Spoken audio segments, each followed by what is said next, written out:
किसी की यादों ने पागल बना रखा है।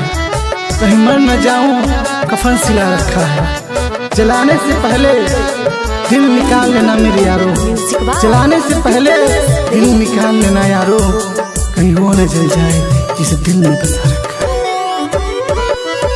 काहे करे जा दिल निकाल ली हलू, के बेवफाई तू दिखाई दी हलू।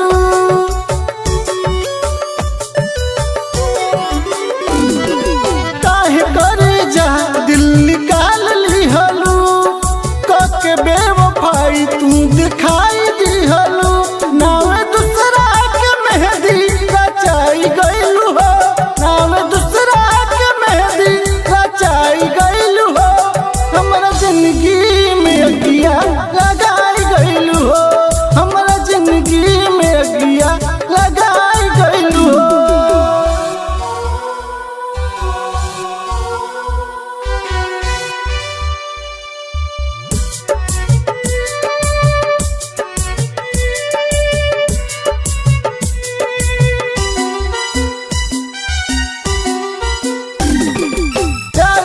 तू धोखा देबू जनना इरादा, खैलू कसम तोहर झूठ रहे वादा।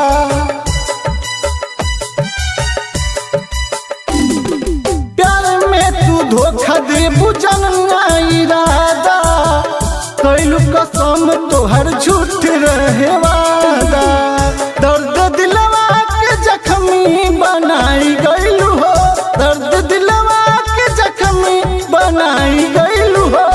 हमरा जिंदगी में अगिया लगाई गइलू हो, हमरा जिंदगी में अगिया लगाई गइलू हो।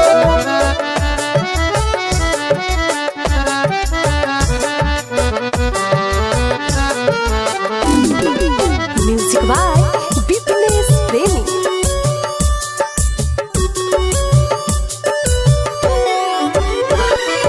सपना सजावल हमर माटी में मिलैलू, जिए नहीं पाइब जान जियते मुए